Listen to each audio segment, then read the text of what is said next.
수요일 날 저녁에 예배 회복에 대해서 지금 공부를 하고 있고요. 그러면서 예배 회복이 교회 회복과 이렇게 연관이 되어진다 이렇게 말씀드리면서 그래서 교회가 회복되어지기 위해서는 또 예배가 회복되어지기 위해서는 우리가 십자가 복음에 서야 된다 이렇게 말씀을 드렸고, 십자가 복음이라는 것은 예수 그리스도에 대한 몇몇 사건 혹은 몇 소식들이 아니고 인격체 대신 예수 그리스도 그분 자신이다 이렇게 말씀을 드렸잖아요. 그게 십자가의 복음이고, 그리고 그 복음이 우리에게 실제가 되어지는 것, 이게 이제 복음에 의한 삶이라 이렇게 말씀을 이렇게 드렸습니다. 그래서 주님의 지혜가 나의 지혜가 되어지고, 또 주님의 의로우심이 나의 의로움이 되어지고, 또 주님의 거룩함이 나의 거룩함이 되어지고, 그리고 주님의 구원이 나의 구원이 되어지는 것, 이게 이제 실제의 삶이란, 십자가 복음의 삶이 내게 실제로 이루어지는 거죠. 이제 그게 이제 복음에 의한 삶이다 이렇게 말씀을 드렸잖아요. 그런데 우리가 이렇게 십자가의 복음 위에, 그래서 우리의 삶 가운데 십자가의 복음이 실제가 되어지기 위해서는요, 다음에 세 가지 요소가 회복이 되어져야 된다 이렇게 말씀을 드렸잖아요. 그게 뭐냐면 거짓 신앙 체계가 철저하게 깨어지는 그 부분을 얘기를 했고요. 거짓 신앙 체계라고 얘기했을 때는 우리가 흔히 얘기하는 율법주의, 또 기복주의, 인본주의 이런 것들을 말씀드렸죠. 그래서 지난 주간에 제가 기복주의, 또 인본주의, 또 율법주의가 무엇인가 이런 것들을 간략하게 이렇게 말씀을 이렇게 드렸습니다. 근데 있잖아요, 이게 이제 더러운 물이에요. 근데 이 더러운 물만 치웠다고 해가지고 이게 되어지는 게 아니거든요. 그럼 어떻게 되어지냐면은, 그러니까 오물이 청소가 되어지면은 그 오물만 청소되어졌다고 모든 게 끝난 게 아니고요. 거기에다 뭘 담아야 하느냐면 새롭게 깨끗하고 생명이 넘치는 물을 이렇게 담아야 된다라는 것이죠. 그래서 우리가 영적으로 보게 되어졌을 때도, 우리가 성경에 보면은 일곱 귀신 들렸던 사람이 아니죠, 귀신 들렸던 사람이 귀신이 쫓겨났잖아요. 그래가지고 쫓겨난 귀신이 여기저기 거할 곳을 이렇게 돌아다니다 찾지 못하고 다시 돌아와 보니까 어떻게 돼 있어요? 비었고 청소가 되어져 있는 거예요. 그러니까 채워져 있지 않는 거죠. 그러니까 자기보다 악한 일곱 귀신을 데려다가 거기에서 거하게 되어지니까 어떤 현상이 나타났다고요? 그 사람의 형편이 처음보다도, 그러니까 귀신 하나가 들렸을 때보다도 훨씬 더 상황이 악화되어졌더라 이렇게 얘기를 하는 거예요. 근데 이거를 이제 영적으로 우리가 좀 대비시켜 보게 되어지면은 우리가 이렇게 거짓 신앙으로 오염돼 있다라는 거죠. 근데 성경에는 거짓 신앙이라는 말은 없는데, 이게 뭐냐면은요, 신앙에 대한 잘못된 이해들이라 이렇게 얘기를 할 수 있는 거죠. 그러니까 우리가 참 신앙이 아닌데, 정말 하나님이 기뻐하신 신앙이 아닌데도 불구하고 하나님이 기뻐하실 거라고 우리가 착각하고 있는 것들이 참 많다라는 거예요. 이제 그런 것들에 수없이 많은데 대표적인 것들이 율법주의, 또 기복주의, 인본주의라 이렇게 제가 말씀을 드렸잖아요. 그래서 이거는 신앙에 대한 왜곡된 어떤 이해, 근데 이런 것들이요, 마치 삼위일체처럼 하나의 어떤 체계를 가지고 있고요, 자기 나름대로의 어떤 이론들을 가지고 있더라는 거죠. 그래서 이 율법주의가 이론적인 토대를 제공하면은 이 기복주의는요, 마음의 동기를 얘기를 해요. 그래서 그리고 이 인본주의는요, 그러한 사람들의 살아가는 삶의 어떤 방식들을 제공해 주는 역할들을 한다라는 거예요. 근데 이런 것들이 이제 우리의 신앙을 오염시켰단 말이에요. 그러면 이게 오물이구나 하고 치워버렸어요. 근데 치워버리고 그대로 놔두면 어떻게 된다고요? 나중 형편이 처음보다도 더 못해질 수가 있는 거예요. 그럼 여기다 어떻게 된다고요? 새로운 물, 그러니까 우리가 더러운 그릇을, 그 오염물질을 치우고 난 다음에 거기다가 깨끗한 거를 채워 넣어야만 된다는 것이죠. 그래서 그랬을 때 그럼 그 깨끗한 것이 뭐냐라는 것이죠. 그게 바로 거짓된 신앙이 아니라 참된 신앙을 채워 넣어야 된다라는 거죠. 그럼 참된 신앙이 뭐냐라고 얘기했을 때, 지난주에 한번 띄워주세요. 신앙의 본질, 참된 신앙이 가장 핵심적인 게 뭐냐라고 했을 때 그거 말고요. 예. 이게 잘 안 보이죠. 근데 책에 있으니까 책을 좀 이렇게 해서 보세요. 보여주세요. 예, 계속 보이는. 잘 안 보이죠? 제가 읽어드릴게요. 자, 신앙의 본질이라는 것은 신앙의 핵심적인 것, 가장 중요한 것, 하나님이 가장 기뻐하시는 것들이라 이렇게 얘기할 수 있는데요. 근데 이게 동전의 양면처럼 양쪽이 이렇게 조화를 이루어야 돼요. 한쪽 면이 뭐라고요? 하나님과의 친밀한 교제, 혹은 이걸 인격적인 교제라, 친밀한 교제라 얘기를 하는 거죠. 근데 이 하나님과의 친밀한 교제를 이루기 위해서는 하나님이 어떤 분인가를 알아야 돼요. 이거 아는 거는 굉장히 중요해요. 아는 것만큼 누리고, 아는 것만큼 새롭게 되어지고, 아는 것만큼 우리가 믿게 되어지는 거예요. 그러니까 아브라함 같은 경우에도요, 하나님이 아브라함에게 자기 자신을 알리시잖아요. 근데 한 번만 알리고 마는 게 아니라요, 계속적으로 이렇게 알려나가세요. 왜냐하면 아는 것만큼 믿음이 자라나거든요. 그래서 이 아브라함의 믿음이요, 75세에 부름을 받았는데 그 아들 이삭을 하나님 앞에 드리기까지 계속 자라난 것들이 있었던 걸 보죠. 근데 그 창세기 12장부터 이삭을 드리는 21장인가요? 거기까지 보면은요, 하나님이 수시로 이렇게 나타나셔가지고 하나님이 어떤 분인지 이렇게 보여주세요. 그래가지고 나는 전능한 하나님이라 이렇게 얘기를 하고, 나중에는 이제 이삭을 드리게 되어질 때는 나는 여호와 이레의 하나님이라, 하나님 그분이 어떤 분이라는 것을 단계적으로 이렇게 보여주시는 거죠. 그러니까 아는 것만큼 아브라함의 믿음이 자라나게 되어져요. 또 하나, 이렇게 하나님을 알아야 할 뿐만 아니라 내가 알게 되어진 그 하나님을 어떻게 된다고요? 전심으로 사랑해야 돼요. 이제 하나님을 사랑하는데요, 여기서 우리가 중요한 게 뭐냐면 하나님도 사랑하고 세상도 사랑하고 이러면 안 된다라는 거죠. 여러분 한번 생각을 해보세요. 부부가 서로 사랑을 하는데, 좀 이게 얘가 너무 좀 지나치고 적나라한데 용서하고 좀 들으세요. 아내도 사랑하고 다른 여인도 사랑한다. 그 돼요, 안 돼요? 아내가 남편을 사랑하는데 남편도 사랑하고 세상 다른 남자도 사랑하고, 이게 돼요, 안 돼요? 그건요, 아내가 남편을 사랑한다라는 거는 남편만을 사랑해야 돼요. 그죠? 또 남편이 아내를 사랑한다라는 거는요, 아내만을 사랑해야 되는 거예요. 아멘? 이거 아멘 할 일이 아니고 지극히 정상적인 거잖아요. 그런데 우리가 주님을 사랑한다라고 얘기했을 때 주님도 사랑하고 세상도 사랑하고, 주님도 사랑하고 내가 원하는 다른 것도 사랑하고, 그럼 그게 사랑일까요, 아닐까요? 아니에요. 그걸 혼합주의라 이렇게 얘기를 하고요, 성경에서는 그걸 뭐라고 얘기를 하느냐면요, 실제로는 주님보다 다른 그 무엇을 사랑하는 거예요. 그래, 다른 그 무엇을 내 마음에 받아들이는 걸 뭐라고 얘기하는 거예요? 우상이라 이렇게 얘기를 하는 거예요. 그래서 하나님은요, 끊임없이 우리에게 우상을 제하라. 우상을 제하라는 거는요, 하나님 외에 다른 것들을 쳐다보는 것, 다른 것들을 마음에 담은 것, 다른 것들을 사랑하는 것, 이 모든 것들을 내려놓으라 이렇게 얘기를 하는 거예요. 근데 그렇게 하기 위해서는 어떻게 되냐면요, 하나님의 얼굴만을 구해야 돼요. 하나님 얼굴만을 구한다는, 하나님 그분만이 나의 삶의 온전한 목적이고 목표가 되어져야 된다는 거예요. 근데 이게 참 쉬운 일은 아니에요. 근데 그 자리에 있게 되어질 때 우리가요, 하나님을 알게 되어지고 사랑하게 되어지는 거죠. 아멘. 요거를 하나님과의 친밀한 교제라고. 그럼 또 다른 동전의 한쪽 면은 뭐라고요? 하나님의 행하심을 보고 온 삶으로 동참하는 거예요. 요건 우리가 삶의 영역을 얘기하고요. 이 하나님 앞에 내 온 삶으로 동참하기 위해서는요, 내 모든 것으로 하나님 앞에 순종해야 돼요. 아브라함이요, 하나님 앞에 순종할 때 자기 생명보다도 귀한 아들을 내어놓잖아요. 그게 전적인 순종이거든요. 그런 자세가 필요하다라는 거죠.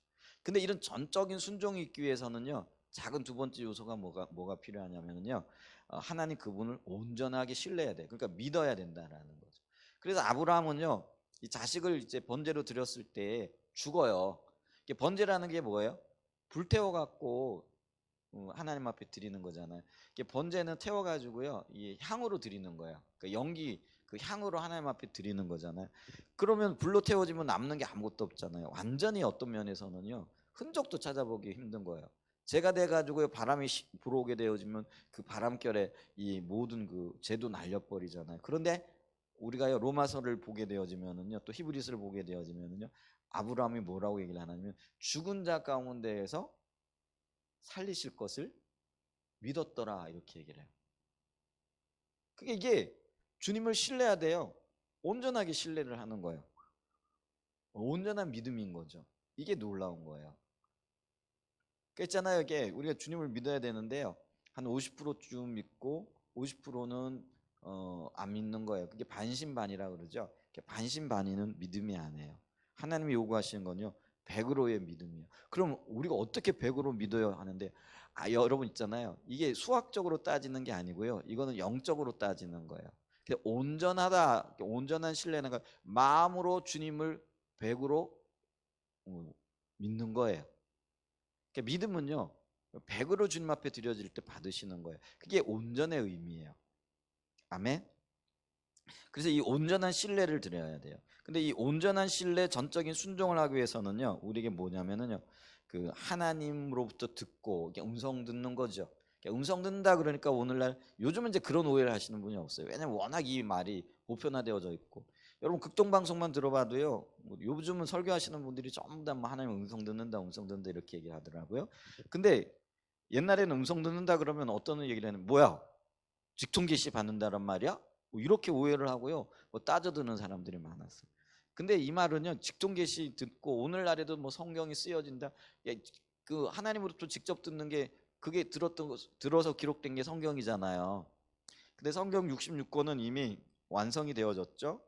주님이 말씀하신다라는 건 뭐냐면 하나님의 의중과 의도들을 성령의 감동을 통해 가지고, 그래서 오늘날의 음성 듣는다라는 거는요 다른 말로 얘기하면 성령의 인도를 받는 것 혹은 성령의 감동을 받는 것, 그런 관점에서 이야기를 하는 거예요. 근데 이게 있어야 된다라는 거예요. 그래서 이런 의미에서의 하나님의 음성을 들어야 되고요, 들을 뿐만 아니라요 또 어떻게 된다고요?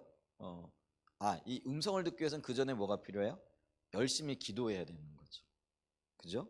여러분 기도하지 않고 주님과의 그 어떤 관계가 형성이 되어지지 않았는데 하나님 음성을 들을 수 있을까요? 없을까요? 못 듣거든요. 그래서 기도해야 돼요. 부지런히 기도를 해야 된다는 거죠. 그러면 하나님의 의중과 의도가 들려져요. 귀로 들려지는 게 아니라 마음으로 들려지고요, 말씀으로 깨닫게 되어지고요. 하나님의 음성을 듣는 것의 대표적인 것을 엘리블레 까베 목사님은 어떻게 얘기해요? 우리가 말씀을 읽을 때 혹은 또 기도할 때 또 뭐예요? 또 교회 지체들을 통해서 또 환경도 우리에게 말을 걸어오기도 해요. 주변에서 막 이렇게 복잡한 환경이 오면 지금 어떤 일들이 일어나고 있구나, 하나님 뭘 하고 있구나. 그래서 우리가 막 있잖아요. 어떤 분들은 막 이렇게 비바람이 몰아치듯이 환경이 몰아치면 지금은 기도하라고 하시는구나 하고는 하나님 음성을 듣고 순종해서 기도하고 그렇게 하긴 해요. 그죠? 지금 우리가 기도해야 될 때예요. 그래서 기도함으로 주님의 뜻을 온전히 하고 그렇게 나아가야 될 때라는 거죠. 그러면 이제 하나님의 뜻이 내게 보여졌어요. 그리고 난 다음에 해야 될 일이 있어요. 나는 음성 들었어. 하나님 뜻을 알아.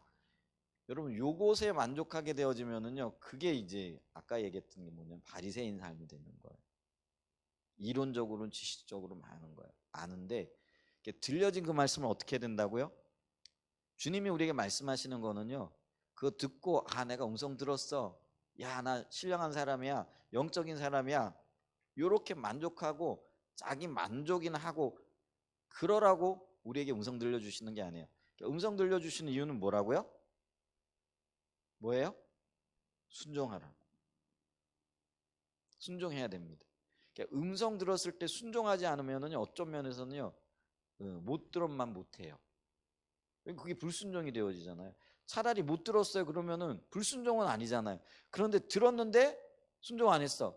그럼 그 거꾸로 불순종이 되어지는 거예요. 근데 그 불순종은요 주님이 책임을 물으신다라는 거예요. 왜 내가 들려줬는데, 왜 가르쳐줬는데 안 하냐라는 거예요.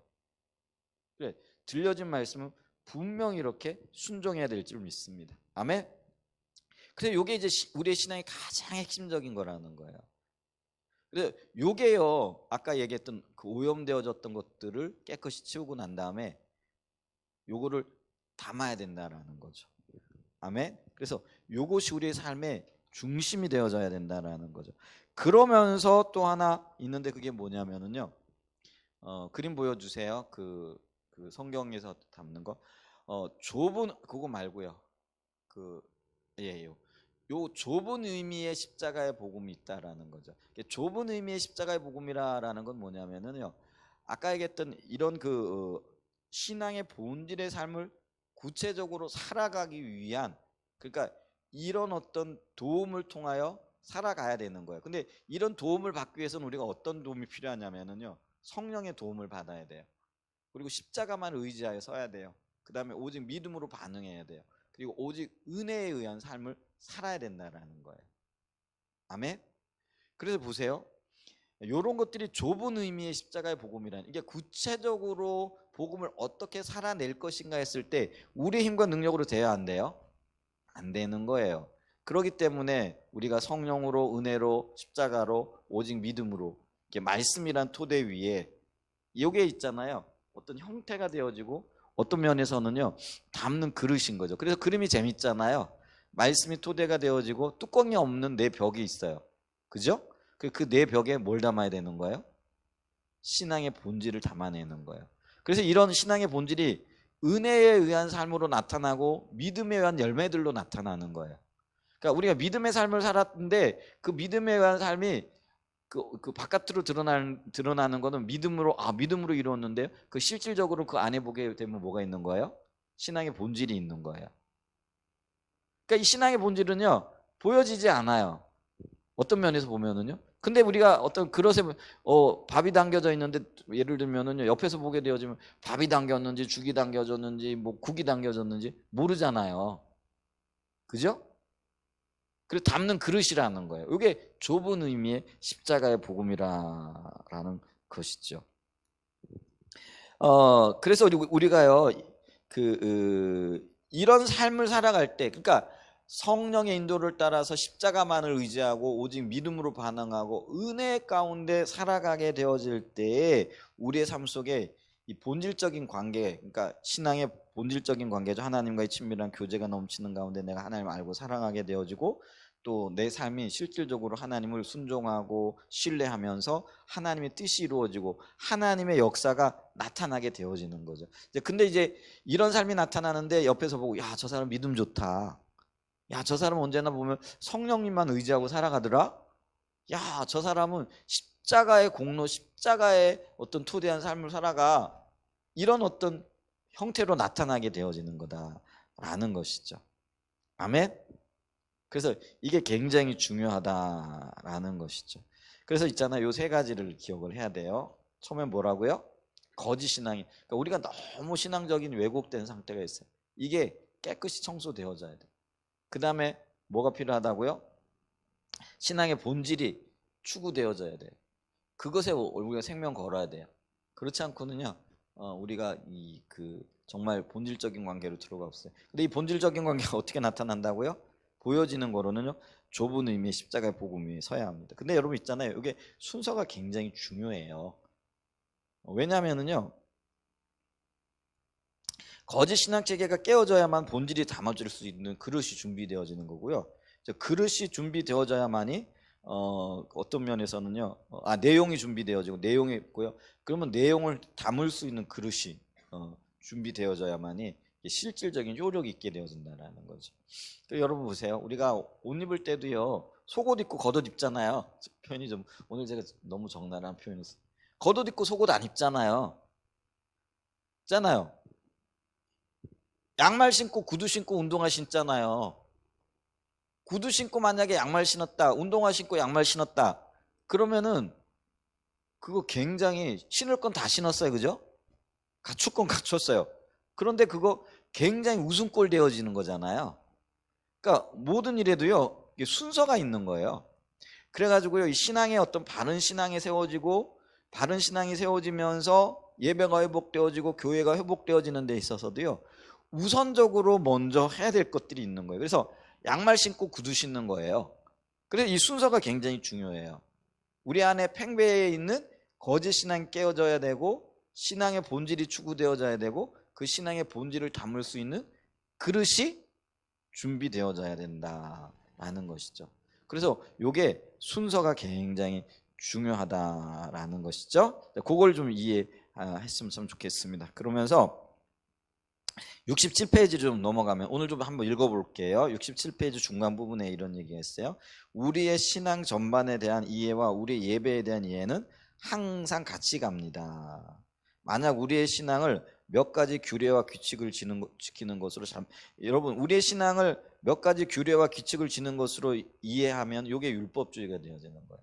율법을 몇 가지 지킴으로 우리 할 일 다 했다 생각을 하는 거죠. 그래서 보세요. 주일날 와가지고 예배 드렸어. 그러면은 내 할 것 다 끝냈어. 예배가 의식이잖아요. 규례와 규칙이잖아요.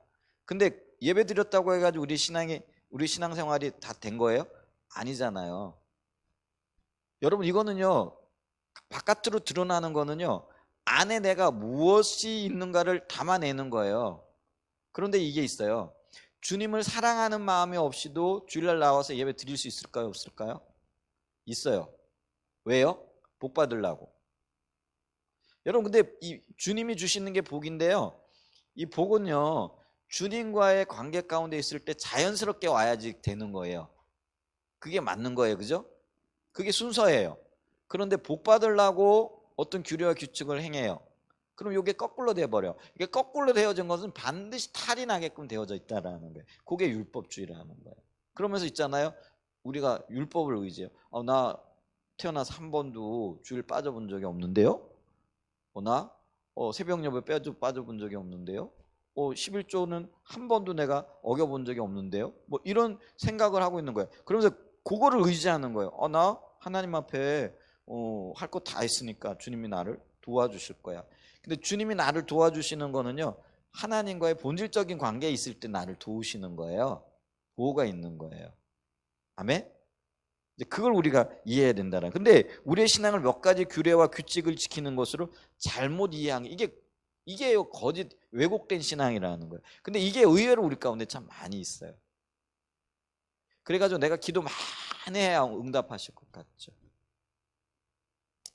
기도하시는 분들의 얘기를 들어보면 기도의 분량이 차야 된다라는 거는 있어요. 근데 기도의 분량이 찬다라는 얘기는요. 기도 응답을 위한 전제 조건이 아니고요. 주님이 나를 훈련시키는 영역인 거예요. 그럼 그걸 기억하셔야 돼요. 그러니까 내가 기도 응답을 받을 수 있는 전제 조건은 뭐냐면 내가 하나님의 자녀라는 거예요. 그러면 하나님께서 때를 따라 내게 필요한 것을 누구보다도 잘 아시잖아요. 그래서 그걸 공급해 주시는 거예요. 여러분 있잖아요. 자녀들이 엄마한테 와가지고 등록금 줘. 요즘은 뭐 졸른다고 해서 주는 게 아니에요. 부모는 자식이기 때문에 얘가 언제 돈이 필요하고 언제 학교에 등록금 내야 되고 이거 알아요 몰라요? 그래가지고 때를 따라가지고요 그거를 주는 거예요. 애가 때를 썼기 때문에 주는 게 아니라는 거예요. 근데 만약에 부모와의 그 어떤 기본적인 신뢰관계가 없으면은 엄마한테 매일같이 와서 얘기하겠죠. 엄마 나 등록금 몇 월 며칠까지야. 또 다음 날도 몇 월 며칠까지 이렇게 졸라가지고 받았어요. 그러면 이 아이가 뭐라고 내가 엄마한테 졸라가지고 받았어 이렇게 생각할 거예요. 근데 졸라가지고 받은 게 아니라요. 부모는요 그 아이가 어느 때쯤 되면 이게 등록금 필요할 때다 뭐가 필요할까 알아요 몰라요? 그러니까 미리 준비하고 있는 거예요. 그게 본질적인 관계이기 때문에 자녀이기 때문에 주어지는 거라는 거예요. 근데 내가 뭐 어떤 행동을 했기 때문에 기도를 많이 했기 때문에 이게 아니에요. 근데 하나님 우리를 기도시키는 이유는 뭐냐면은요. 그 기도를 통해서 우리가 주님과의 관계가 자라나고 우리의 신앙이 훈련되어지는 영역들이 있는 거예요. 그래서 하나님께서 우리를 훈련 가운데에서 새롭게 하시고 건강하게 하시고 든든하게 하시는 그런 측면이라는 거예요. 그러니까 우리가 기도해야 돼요. 하지 말란 얘기가 아니에요. 무슨 말인지 이해가 되시죠? 이제 그런 관점에서 우리가 자라나야 된다는 거죠. 근데 신앙을 몇 가지 규례와 규칙을 지키는 것으로 잘못 이해하면 이게 아까 거짓 신앙이라 이렇게 얘기를 했거든요. 이게 버려져야 한다는 거죠. 그러면은 우리 예배도 정해진 순수와 절차를 행하는 하나의 의식으로 전락할 것입니다. 우리 예배가요. 예를 들면 찬양과 경배 시작해가지고 축도로 끝나는 게 예배예요? 예배예요? 예배 맞죠?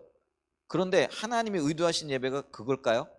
만약에 우리가 그 의식을 통해 가지고 하나님을 찾는 것도 없고 하나님 임재를 누리는 것도 없고 하나님과의 어떤 영적인 교제가 일어나지도 않고 그냥 1시간 내내 아니면 2시간을 예배 드린다고 했을 때 의식을 잘 맞췄다고 해가지고 그게 예배는 아닌 거라는 거예요. 우리가 예배라는 거는요, 그 의식 안에 뭐가 있어야 돼요? 하나님을 만나고 하나님 우리 가운데 말씀하시고 우리가 하나님 앞에 나아가고 어떤 교제가 일어나고 그곳에서 기쁨이 있고 하나님의 생명의 교류가 있어야 되는 거예요. 그래야 그게 예배가 되어지는 거예요. 그런데 그런 교류가 없게 되어지면은 절차를 따라서 의식은 행했어요. 그래서 우리가 바깥으로 볼 때는 예배 드렸다 하는데 그 절차 가운데 하나님의 임재도 생명도 그 어떤 하나님의 역사도 없었어. 그러면 그 예배는 죽은 예배가 되어지는 거라는 거예요. 근데 우리의 예배가요, 본질적인 관계가 없게 되어지면은요, 그런 예배가 되어질 수 있다라는 거예요. 그러니까 이런 예배가 길어지다 보면은요, 교회가, 그러니까 매주 이런 예배를 드리다 보면은요, 교회 안에 생명력이 고갈되어져요. 그리고 어떤 기대감도 없어요. 오늘 내가 예배를 드리면서 하나님이 나를 만나 주셔서 하나님이 나를 만나 주신 가운데 내가 주님의 음성을 듣고 또 주님의 뜻을 발견하고 주님이 나를 얼마나 사랑하시는지 또 주님이 나를 위로하시는 그 위로가 얼마나 큰지, 그래가지고요, 교회 예배당으로 들어올 때는 뭐 얼굴이 정말 죽을 상이 돼가지고 들어왔는데 예배 딱 드리고 나갈 때는요, 방긋방긋 웃고 나가고 마음의 기쁨과 주님이 주신 평안이 있어야 되는 거예요.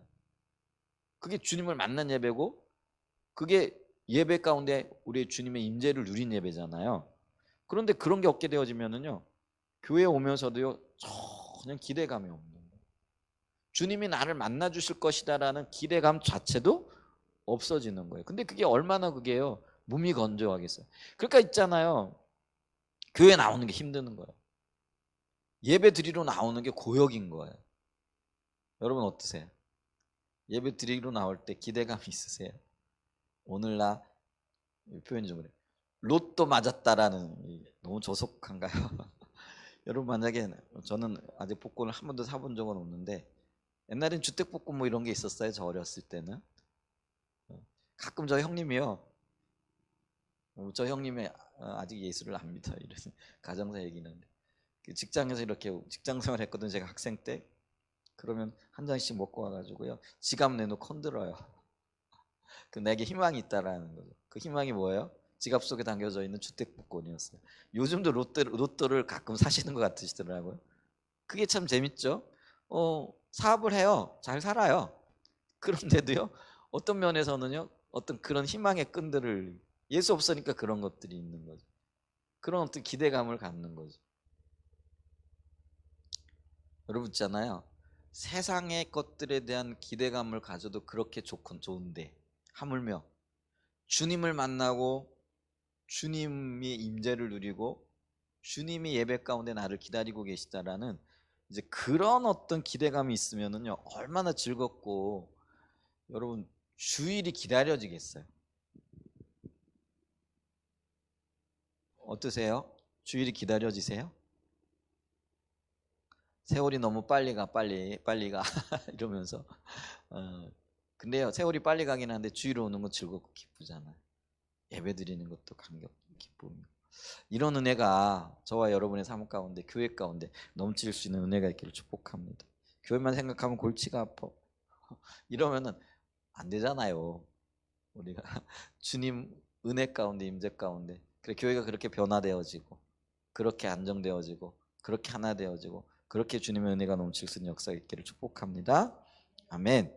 만약에 우리의 예배가 정해진 순수와 절차를 따라 행하는 하나의 의식으로 전락하게 되어지면, 우리의 예배가 그렇게 되면 거기에 아무리 많은 종교적인 희생과 모양이 있다 할지라도 그것은 하나님 앞에 아무런 쓸모없는 타락한 예배가 될 것이고, 소위 예배 회복을 위해 아무리 노력한다 할지라도 그것은 구호에 불과할 것입니다. 실제로요, 예레미야 시대와 이사야 시대가 그랬어요.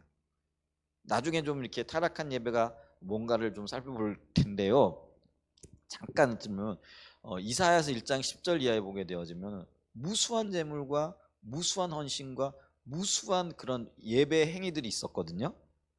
그런데 주님이 그들을 향하여 뭐냐면은, 소는 자기 주인의 구유를 알고 임자를 알아본대요. 그런데 내 백성은 나를 모른다, 이렇게 얘기해요. 못 알아본다. 그들이 타락했다 이렇게 얘기를 하거든요. 근데 타락했다라는 소리를 듣는 그들이요, 무수한 재물과 무수한 그런 종교 의식 행위 이런 것들을 하거든요. 지금 그런 경우에 이게 지금 그런 경우라는 거죠. 오늘날도 그럴 수 있어요. 화려한 예배를 드릴 수 있어요. 오케스트라를 동원하고 멋진 찬양팀에 멋진 성가대, 수많은 사람들이 모여도요, 신앙의 본질이 빠져버리잖아요. 그럼 하나의 예배 순서로 전락해 버리는 거예요. 그럼 거기에 아무런 의미도 없게 되어지는 역사들이 있게 된 거죠. 반면에 우리의 신앙을 하나님과의 친밀한 교제로 이해하면은 우리는 하나님의 얼굴을 구하는 삶을 살 것입니다. 모세나 다윗이나 바울과 같은 사람들은 그들의 인생의 유일한 목표가 하나님을 아는 것이었습니다. 우리는 하나님께 예배를 드리러 나갈 때도 하나님의 얼굴을 구하여 나갈 것입니다. 그렇게 할 때 우리의 예배는 회복될 것입니다. 오늘 우리가 사무엘상 7장을 읽었잖아요. 근데 묻잖아요. 그 백성들이 그 6장에 보게 되어지면은 기럇 여아림의 그 법궤가 이렇게 방치가 되어지잖아요. 기럇 여아림은 오늘날로 얘기하면 시골 깡촌이에요. 베스메스 사람들이 법궤가 돌아왔는데 그 법궤를 불경하게 이렇게 구경하다가 하나님께서 그들을 치시잖아요. 그래 많은 사람들이 죽어요. 그러니까 두려워가지고 저 산지에다 그냥 올려보내 버린 거예요. 그리고 거들떠도 안 봤어요. 근데 그게 세월이 어떻게 됐냐면 무려 20년이에요. 20년. 근데 20년의 시간이 지나면서 그 이스라엘 백성들의 마음에 변화가 있어요. 근데 그 변화가 있게 되어진 배경에는 사무엘의 영적인 지도력이 있는 거예요. 그래서 그들이 보면은 6장에 보면은 그 마지막은 그들이 하나님을 여호와를 사모하였더라 이렇게 얘기를 해요. 그 사모가 얼굴 구하는 거예요. 그랬더니 이제 7장이 넘어가면서 너희가 내게로 돌아오려거든 전심으로 나를 찾아야 된다 이렇게 얘기를 하거든요. 전심으로 주님을 찾고 있는데 블레셋 사람들이 쳐들어오잖아요. 그랬더니 이 이스라엘 백성들이 우리를 위하여 사무엘에게 기도해 주세요 이렇게 얘기를 하죠. 그랬더니 사무엘이 기도하면서 작은 양 한 마리 잡아가지고 하나님 앞에 번제를 드려요. 전혀 화려한 게 아니에요. 그냥 작은 양 한 마리 잡아가지고 하나님 앞에 드렸는데도 하나님 그걸 너무나 기뻐하시는 거예요. 왜? 온전한 예배를 드렸거든. 여러분 있잖아요. 의식 혹은 그 하나님 앞에 많이 드리는 예물의 많고 적음이요 하나님이 받으신 예배 안 해요. 그게 아니에요. 전심으로, 그러니까 마음으로 주님 앞에 드리는 거예요. 그래서 우리가 성경에도 보면은 과부가 드렸던 2렙돈, 오늘날로 얘기하면 1,000원짜리 2개예요. 아니면 10,000원짜리 2개겠죠. 그게 이제 하루 생활비라고 얘기를 했으니까. 그죠? 근데 절대적인 가치 기준으로 보게 되면 그거 얼마 안 되는 거예요. 근데 하나님이 그 연인이 드렸던 2렙돈을 보시고 뭐예요? 오늘 여기 있는 모든 사람들보다도 더 많은 것을 드렸다 이렇게 기뻐하시는 거예요. 그리고 그 복음이 전해지는 곳에 이 여인의, 그래서 이게 있잖아요. 오늘까지 우리 가운데 내려온 거예요. 아멘? 이제 그런 역사들을 우리가 봐야 된다라는 거예요. 사무엘이요 하나님 앞에 돌아와서 예배를 드릴 때요 무수한 재물 뭐 이런 거 안 드렸어요. 그냥 작은 양 한 마리 잡아가지고 번제로 드렸어요. 그랬더니 하나님이 그걸 받으시고요. 무려 있잖아요 20년 동안을 블레셋의 압제 이렇게 있었어요. 엘리 제사장이 법궤를 빼앗기고 그때부터 뭐예요? 블레셋 사람들의 압제를 받고 있었는데 그날 드디어 블레셋의 압제로부터 벗어나게 되어지는 놀라운 은혜가 임하게 되어지는 거예요. 그리고 잃어버렸던 땅을 다시 수복하고 찾게 되어지는. 그래서 있잖아요 사무엘 시대에서 왕정 시대로 넘어가게 되어지는 기틀이 마련되어지는 이제 국가적인 어떤 안정이, 아직 국가는 안 됐죠 사무엘 시대는. 근데 이제 어떤 그 민족적인 안정이 되어지면서 이거를 토대로 해가지고요 사울 왕국으로 넘어가고 또 다윗 왕가로 넘어가게 되어지는 어떤 그런 기틀을 마련하게 되어지는 거죠. 이게 놀라운 회복이에요. 이스라엘 백성의 놀라운 회복이에요. 근데 그 놀라운 회복이요 전심으로 주님을 찾는 것에서부터 출발되어졌다라는 거예요. 오늘날 얘기하면은 우리의 마음이 주님 앞에 온전하게 될 때요 예배가 회복되어지고 교회가 회복되어지는 거예요. 그 한 사람을 찾고 계시다고요. 저와 여러분들이 그 한 사람 되시기를 축복합니다. 많은 혼란과 고통이 있어요. 어려움들이 있어요. 근데 누군가가요 중심을 잡아야 되는데 그 중심을 잡고 있으면은요 그 중심을 잡고 있는 사람을 중심으로 해가지고요 놀라운 뭐죠 나비 효과라 그러나요? 파급 효과들이 펼쳐져 나가는 거예요. 그 중심에 설 수 있는 저와 여러분 되시길 예수님의 축복합니다. 자, 그랬을 때요 이렇게 예배가 회복이 되어지면은요 선순환의 역사가 일어나요. 그래서 이렇게 회복되어진 예배를 통해 가지고 사람들이 기쁨을 누리면서 그 기쁨을 다시 맛보기 위해서 다시 전심으로 주님을 찾게 되어지는 거죠. 여러분 신앙의 본질은요 우리에게요 굉장히 선한 영향력을 미쳐요. 그래서 보세요. 우리가 주님과의 관계 가운데 서게 되어졌을 때 주님을 누리고 주님이 생명을 누리게 되어지잖아요. 여러분 그래서 있잖아요. 뭐 표현이 좀 그래요. 우리 옛날에 꿀 먹을 때요. 제가 어렸을 때 그랬어요. 한 숟갈로 족할까요? 안 그러죠? 꿀단지 다 배워야 되죠. 그게 절제력이 없으니까. 지금은 이제 뭐 꿀단지 안 배워요. 근데 어렸을 때 그리고 먹을 것이 굉장히 귀하던 시대예요. 어머님이 여기 꿀단지를 이렇게 숨겨 놓잖아요. 그럼 어디 있다가 봤다가 잘못 내리다가 깨기도 하지만 그거 찍어가지고 한번 맛보잖아요. 그걸로 끝날까요? 너무나 달콤한 거예요. 그러니까 꿀단지 다 비울 때까지 떠먹고 속 다려가지고 큰일 나죠. 그게 왜요? 맛을 보게 되면은 그게 너무 달콤한 거예요. 그래서 또 먹고 싶은 거예요. 그러니까 여러분 있잖아요. 하나님과의 임재도요. 예배가 회복되어진 상태에서 생명을 누리잖아요. 그러면 더 놀라운 하나님의 생명, 더 놀라운 하나님의 은혜, 더 놀라운 하나님의 역사를 누리고 싶은 갈망이 생기는 거예요. 여러분 다윗이나 모세가요. 왜 그렇게 주님만을 열망하고 주님만을 찾고 주님만을 높이고 얼굴만을 구한다만 수없는 얘기들을 했는지 아세요? 그 경험이 있거든요. 그게 선순환의 역사예요. 그래서 이 예배 회복이요, 하나님과의 친밀함을 배양시켜 준다라는 거. 그래, 이게 너무나 좋아, 너무나 기뻐, 너무나 이게 놀라운 거야 하면서 점점 그걸 찾게 되어진다라는 것이죠. 그래서 우리는요, 하나님을 아는 만큼 더욱 참되게 예배할 수 있고요. 하나님의 얼굴을 구하는 참된 예배를 드리게 될 때 우리는 예배를 통해서 하나님을 더욱 알게 되고 참된 예배는 하나님 얼굴을 구하여 나가는 것이기 때문에 그렇죠. 그래서 우리가 하나님의 얼굴을 구하여 나아갈 때 하나님 자신을 계시해 주신다 그랬잖아요. 하나님이 자기 자신을 계시하시는데 세 가지를 계시한다고 그랬죠. 기억나세요? 뭘 계시하셔서? 하나님 자기 자신을 계시하시고요. 그 다음에 자기 목적을 계시하시고요. 그 하나님께서 말씀하신 목적을 얘기하신다고요.